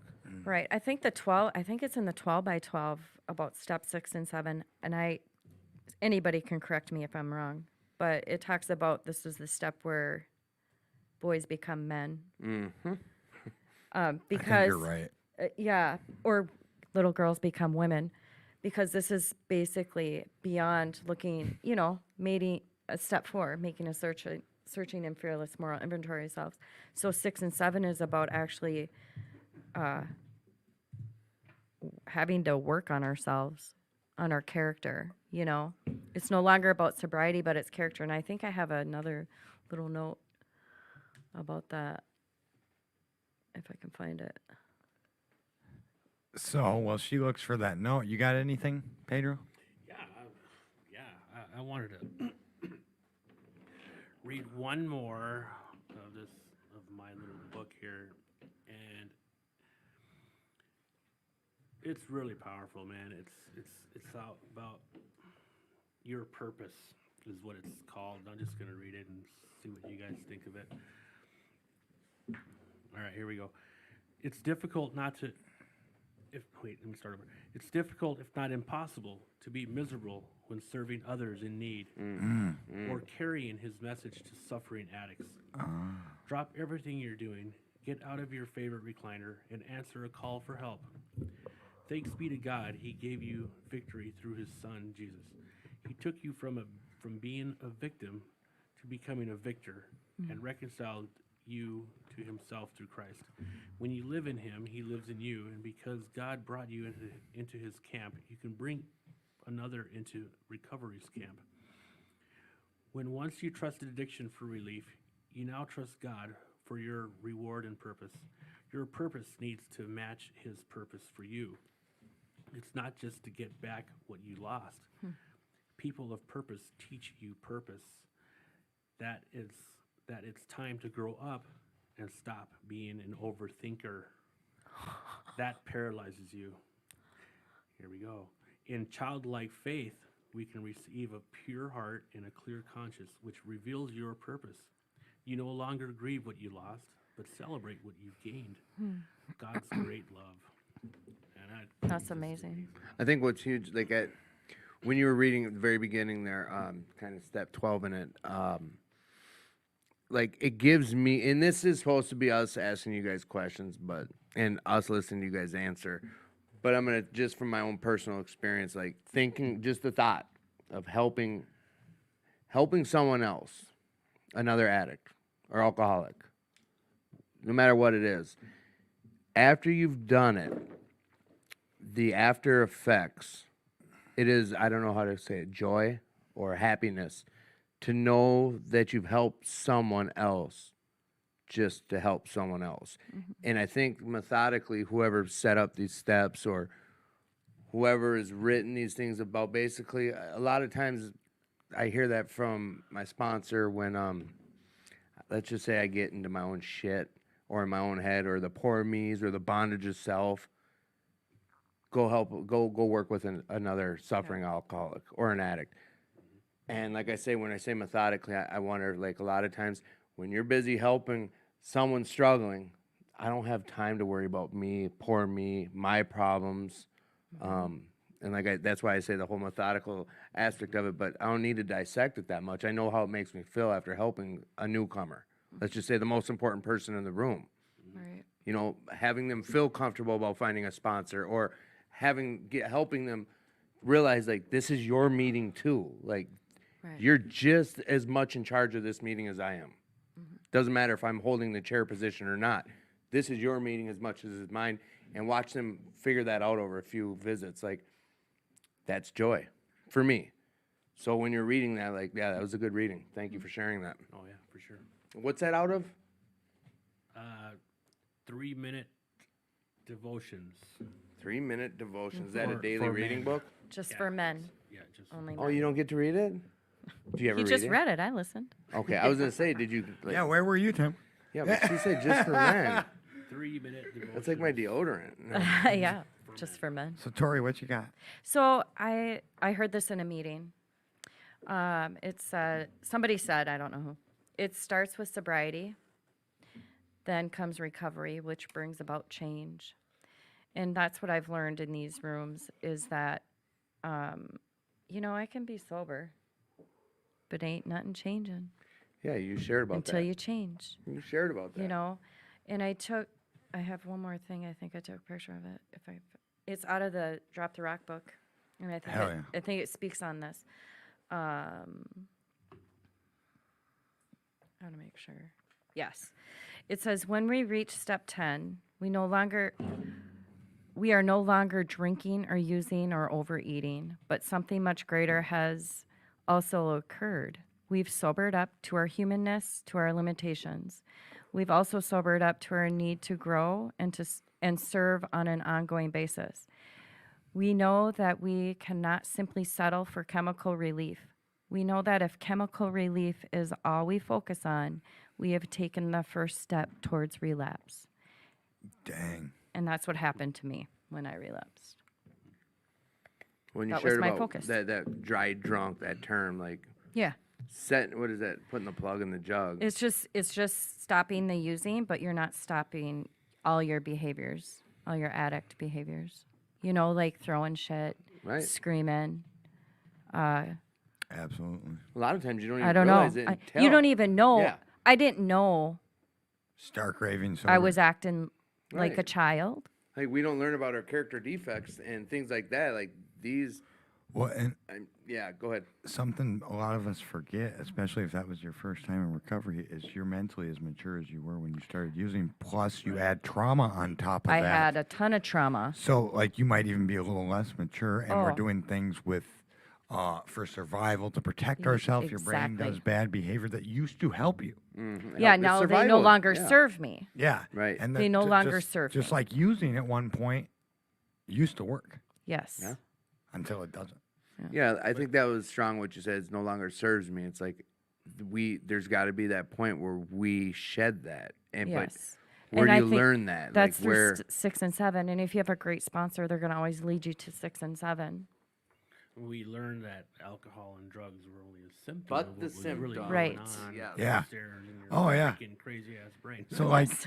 I knew that, and I did that, and then it got some shit happened, and I kind of shared about it, and it was like I went insane, and I cut off my conscious contact with my higher power. I quit praying Right. for 2 weeks, and I did some shit that I didn't think I'd ever do, and to really emphasize that I didn't think I'd ever do sober, clean, Wow. like, and these were behaviors that I thought were gone.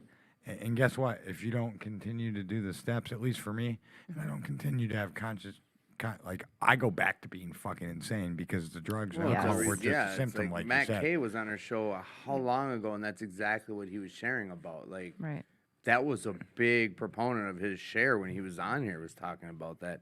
Oh. And it's, I think about, we talked about our survival techniques and things of that nature, like what we knew, and who knows, everyone's story varies, how Hell long yeah. you use for what your defense mechanisms were, Right. what turned into character defects, or what may have been instilled as you as a child as becoming character defects.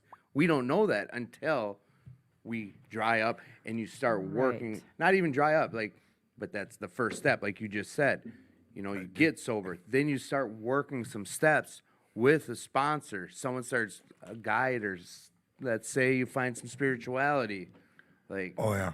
we learn about these things. Like, that's, like I said, this methodic, I hate using that word, but it's the only thing I can find that suits this. Like, some our predecessors, I always like these geniuses, they came up with this thing that have saved millions and millions of people's lives. Millions.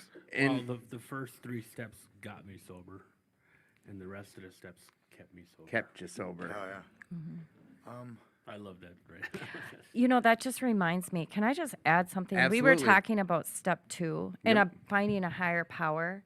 This is another thing that my sponsors taught me. Step 2, do I believe that a power greater than myself can change my mind about drugs and alcohol because I like them a lot? So if you don't have a higher power, you're sitting in a room of addicts and alcoholics and they're talking. Can they change your mind about drugs and alcohol? There's your higher There's power. your higher power.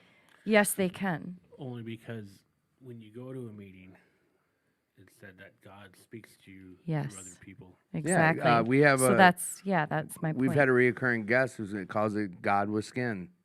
yeah. Us, God's with skin. Exactly. Got to pay attention. Got to listen close. If We've had it- yeah. multiple guests that, God's speaking, but are you No. listening? that's huge. I Yeah. want to get back on that too. In the beginning of the big book, it's more like it teaches you like AA etiquette, which is what I What's kinda, that? What I kind What? of figured. Well, they go through all the history and Oh, how strict true. they were and this and that, and they didn't even let the newcomer come to a first meeting. No, after, it's like, all Yeah. back to 3 basics. months. Like, yeah. Yeah. And I think that the reason why is because you get the newcomer has to find a sponsor, someone to unload on, like Tad here. You got all Yeah. these people to unload on Tim. before. No, Tad, but I'm he has Tim, you. yeah. He has you, Tim, Tad. but Damn, you're Tad too but, now. But no, I'm being I a mean, smart and, ass. and I've seen this in meetings where newcomers will come in and they'll just start yakking and yabbing and yabbing. This isn't that. About That used to be me, Nothing. and I never stayed clean. Yep. I had to clean after my dog, and then I went to the store, and I had coffee, and then the coffee was cold. And no, you tell that to your sponsor. Yeah. You come to the meeting. I've also been in meetings where We old do. timers have shut that shit down. Oh yeah. Oh, yeah. So when alcoholics need to hear something when they get there to keep them sober that night. Not Yes. all your fucking bullshit. Yeah. So Yeah. it's very Right. important to understand that before you start unloading all your crap on people, because I mean, I man, seriously, It's not when group when therapy. When I come No. to a meeting, I need to hear something that's going to keep me sober. See, Yep. now here's not, and it doesn't it does in a way contradicts. You spoke about it earlier. There's an old timer, Dave R, very old timer, like 30 something, whatever. But he's real adamant about the newcomers, not the, you know what, it's not the most important person, is not what he says. He says, not the only one who's important in the room. Because you just touched on it. Yes, we are taught the newcomer is the most important person because of all those reasons. Like that, there's facets upon facets of why they're so important. Like, that's where I don't want to be at anymore. Like, I don't want to be a newcomer again. Like, but also just all those things. But we also have, like, people with multiple years that need that recovery. They're at that meeting for a reason. Right. So, like, they're pretty damn important too. Right. So you let someone with a newcomer come hijack a meet. I mean, I know I'm coming at a different angle here, but I think as a great host, what I do is show the different angles. As a dual great host, I come at it with different angles, like, and I like to propose that question whenever I talk to people because I want to show that other side of it. It's like these books talk about the newcomer is the most important person in the room. Well, I guess they don't say the only important person in the room, but there's a lot of important people in the room. Right. Like, what's your thoughts on that? Because you did just touch on, like, you know, this guy's in there blah, blah, blah, and a newcomer, because they're whatever, they don't know better, Right, yeah. but you're in there to keep your life saved. You're in there saving your own life, and someone's hijacking this meeting. Like, what's your guys' thoughts on that type of situation? I mean, I every time I speak or something after I hear some person unload, I don't judge them or anything, or I don't say anything about them. I try to say something very, very helpful.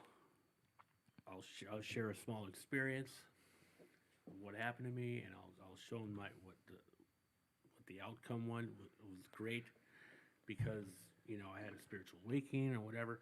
I need to say something that's going to keep the addict or the alcoholic sober that night. Yeah. I emphasize on that. Like, Heck yeah.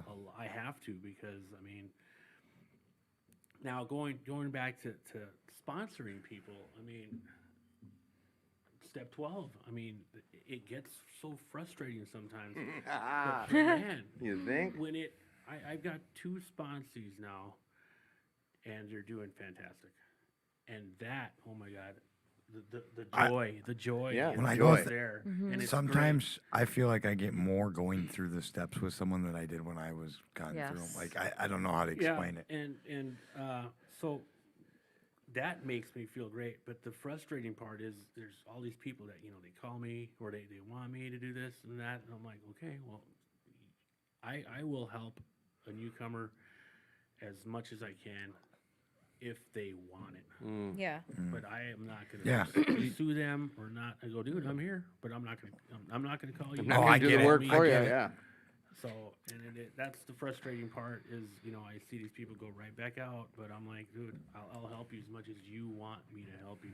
Yeah. Heck yeah. Well, that's the responsibility statement. Oh And yeah. When So- anyone anywhere reaches out for help, I want the hand of AA to always be there. So, Absolutely. like, Tori, you were saying, early, you were saying you're sponsored. When you asked your sponsor to be your sponsor, My you said, first one. Will you do anything I say? Yeah.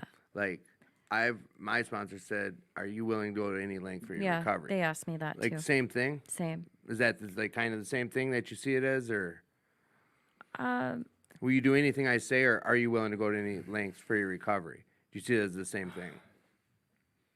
Someone I asked see it me- someone differently. asked me I to see it ask you that. differently. Yes. I probably said it wrong. Okay. They didn't say, "Are you going to do what I say to do?" I think that's that's a how it came listener I across. think a listener heard it that That's way. how it. That's why And they I asked probably me. did. Sometimes Okay. I say stuff, and I'm like, "Wait a minute, that's really Oh, not you what were she asking said." a question? She asked me, "Will you go to any lengths?" Yes. And so Okay. that is a big difference. She didn't say, "Do what I say." The only thing she did say is, "You need to call me every day." Right. No, and that's And that was Yeah. like, "Are you going to do it?" yeah. And I did it. So Absolutely. I want to say one thing, and then we're going to get into gratitude. I think that it's so. I think that it's funny, and this is just me because I'm sure I'm the only addict that ever did this. That we go to our predecessors, we go to treatment with people who have been to 8 years of school, doctors, counselors, and we think we know more than them, and we don't take their advice. And it's commonplace.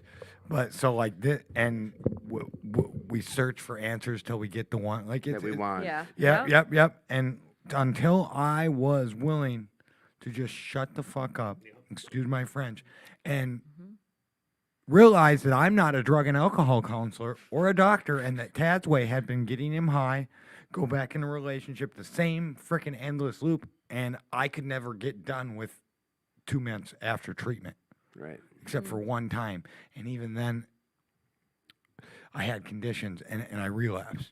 You know, so like I had to, what did I have to lose from listening to doctors, therapists, Right. all that stuff? The people who went to fucking school for this shit. See, a lot of that could be a character Right. defect, though. Yeah. Like the whole putting up the guard, like the society or authority figures, like I'm not listening. To I've I been know to better. 40 some treatments, so I know Whatever. more than no. Yeah, well, that's- clearly, It's I And it know self-righteous. could enough. just be a Right. character defect you need to shed, and that So- one lady said it's a moment of lucidity that hopefully you grab onto. That you got a sick brain. Yeah. How's a Right. sick brain gonna Well, make the right choice? And I'll say this one thing again too is because someone looked at me when I was talking about that because I did a lot of stuff I didn't want to do, all these trauma therapies this time, and they Right. were like, "Look, Dad, you have a lot of self insight, but self freaking insight only gets you so far. You've been knowing who a lot of things, so self insight without action is just shallow insight. Wow. That's it." Yeah, And that that's good. changed it. That changed me. So, on that note, we're gonna get into gratitude. Pedro, what are you grateful for tonight? Oh my God. I am grateful that I get to be here. and I'm grateful that I get to show up. I am grateful that God has chosen me to be here. And grateful that I get to live this a better life and to help the next addict alcoholic, man. So Heck yeah. Tori, what are you grateful for tonight? I'm grateful for a lot of things, but mostly the God I have in my life. I'm super grateful that I found the program of AA. It was my answer, or it's the answer for me to live a recovered life. I'm thankful for the real friendships I've gained through coming to AA. Man, I'm just grateful for, I'm so grateful for my child, God didn't have to give me this kid. He took her from one addict and gave her to another. It's kind of mind-boggling to me, but I'm grateful for God's goodness in my life. I should be dead multiple times. So I'm just really grateful I'm still breathing and I'm alive.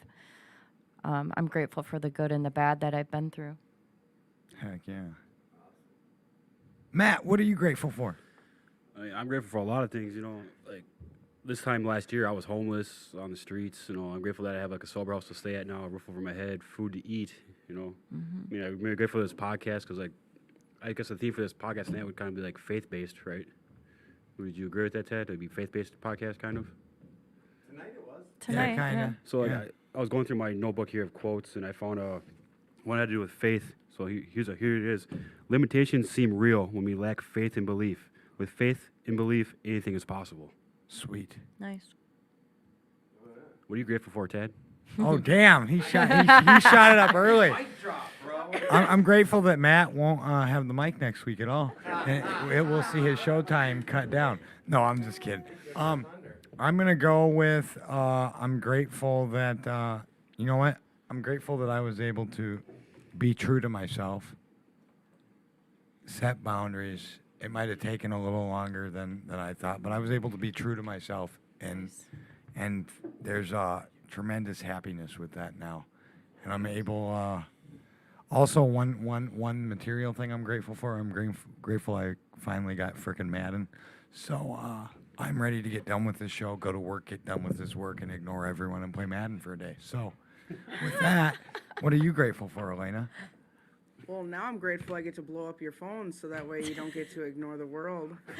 I'm going to blow up your phone all weekend. Don't talk to me on Monday. All right. So I'm grateful, of course, that it's the weekend. I will always be grateful that it's the weekend. Baby. I'm grateful. I'm looking at my Facebook here. I know Facebook. I'm grateful. So this Sunday, I'm going to a benefit for Oh, a really yep. good friend of mine. Dan. I'm going to a benefit for a guy we call Dan the Man. Dan the man. I don't know if anybody knows him, but I he's do. a very good man in the program. Yes. We're having a benefit for him this Saturday for if nobody knows who he is, Dan Sunday. has cancer. Or on Sunday, sorry. It's at a park in Anoka, Two Rivers Park. If anybody wants any information on it, it is from 11 o'clock until like 5 o'clock. It's going to be lots of fun. There's going to be food like crazy. We're probably going to make 8 million hot dogs and burgers. There's going to be so much fun to do. There's going to be a raffle. There's going to be amazing things. So come out. There's going to be an endless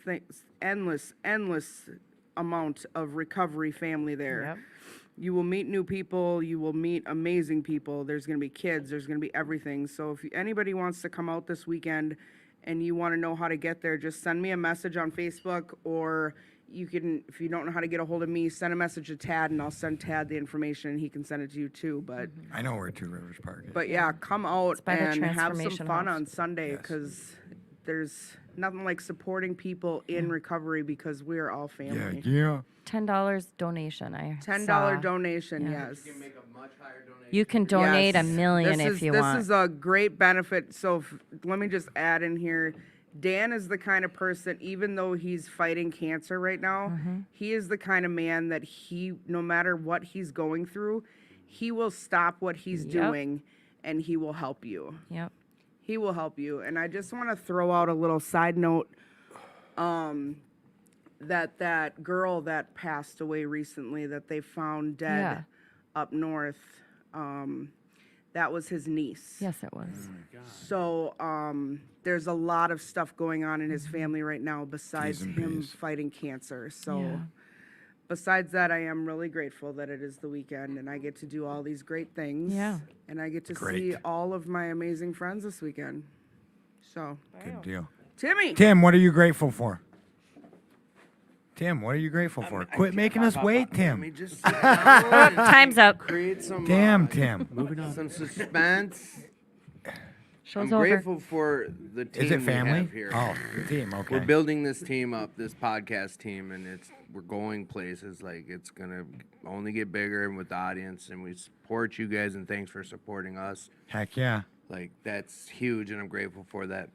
I share about it every week, family. I want to really thank my mom. She's a strong fucking. You know what? Sorry, Mom, if you're listening. Sorry about the language I'm about to use. I don't know how to be any more passionate. I'm working on it, but she's a very strong person who deals with quite a bit, and like, she's been through quite a bit, more than a parent should ever have to endure. And she's endured it and still been there to support me. Like, I've burnt bridges like you can't imagine. Like that movie, The Fire Starter, that little girl who could start fires with her mind, Drew Barrymore. I'm that guy. Like, I did that. Like, and it was consciously. And she's still there and loves me to death. Like, I don't know how to explain it, but this woman goes through more than she deserves to, and she's a great person, and I'm just grateful for her being in my life. And I'm grateful I get to call her mom. Like, I'd love to donate, like, every podcast to this person, and I love my mom, and I'm just so fucking grateful for her. Sorry about the language. I just don't know how to be any more passionate. So, I'll go on for like 20 minutes. but Yep, I'm we're not gonna. doing that. I know, but you were trying to cut me off. I wasn't going to you were going to dig into Mom's time. No, I'm joking. No. And here's the other thing I want to let the audience know. Don't lowball me. Go ahead. Don't Go ahead. lowball me. Hey. Thanks, Mom. So, you talk about your mom all the time. It's okay. We love your mom. We're great that she brought you here. That's it. Who the hell is doing that? Should we be a dick? Should we be a dick? You know what? I think what we need to do is just let the audience, you know what? Joel, thanks for the support. Paul, thanks for the support. Keith, thanks for the support. Everyone who's checking in. Katie. Dude, I'm live on a podcast right now. You know not to call me. You're live on the air too, Gavin. This is Gavin Nelson calling me in the middle of a podcast. Say hi. Hi. All right, don't call me. I'm So he wants to complain about me being on here showing gratitude for my mom, and then he throws one on a speakerphone. So yeah, I just did. I let people know that he's grateful for another day sober, the father that he can be to his girls, super thankful that the judge granted him permanent full physical custody, and he thanks us for Friday night.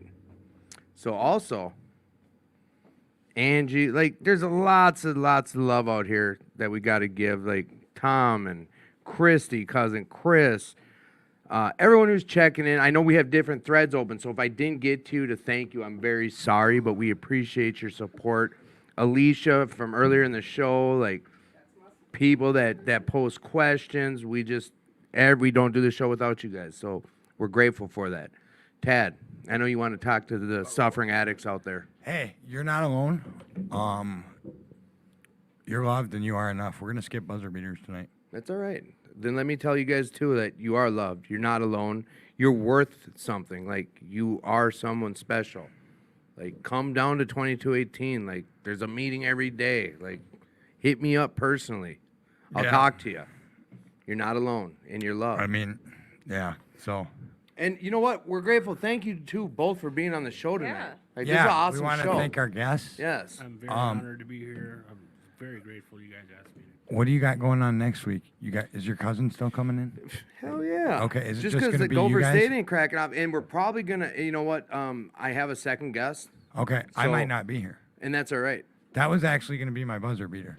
Is now that Gopher State is canceled, what are you going to do next weekend Let's do instead that. of We got Gopher time. State? We started Yeah. way late, so Yeah, but I got to get into work. My boss is calling me. I got to Oh, go. is that- and Go, I'm pissed you go. off I'll about end the show. something. So Go ahead. She's my ride. Oh, all Yeah, we right. gotta Buzzer go. beaters is we love you guys. Thank you, audience. No, let's do it. Let's do What it. I'm But I gonna want to do? fly. I don't want 20-minute answers. Buzzer beaters are supposed to be quick So answers. he's making it long. I'm gonna be here doing a podcast All weekend instead of Gopher State. and on my bike if it's not raining or fishing. Pedro, what are you going to do instead of Gopher State next weekend? Next weekend? Yeah. Not sure. I could do this again. This was great. Yeah, this is fun. Hell yeah. Elena, what do you got going on next? I'm gonna make Tim take me for a ride on his bike. Elena's going on a bike ride with him. Aren't you going to go meet family or something too? Oh yeah, I'm going out to dinner with family. She's got dinner. Matt, what do you got going on next weekend instead of Gopher State? I'm gonna be doing some job training for the U.S. Bank Stadium. Job training for. We're not going to tell everyone where you work if they didn't hear you, so they don't stalk you. Tori, what are you going to be doing? Waiting to find out what's there to do. Okay. Well, Ted, what are you gonna be doing? I'm going to try and go camping with a friend, but if that doesn't pan out, then I'll probably be here. Maybe I'll work. I think I'm going to Wisconsin to buy a bunch Yeah, of farm out fireworks. is next weekend too. Yeah. Can we get down on that still? I don't see why not. Yeah. Okay. Show okay. up where? Okay. Cool. Elena will post that thing about Dan's event on here before it ends. But thank you, audience. We love you all. You guys want to say anything to the audience before we go off?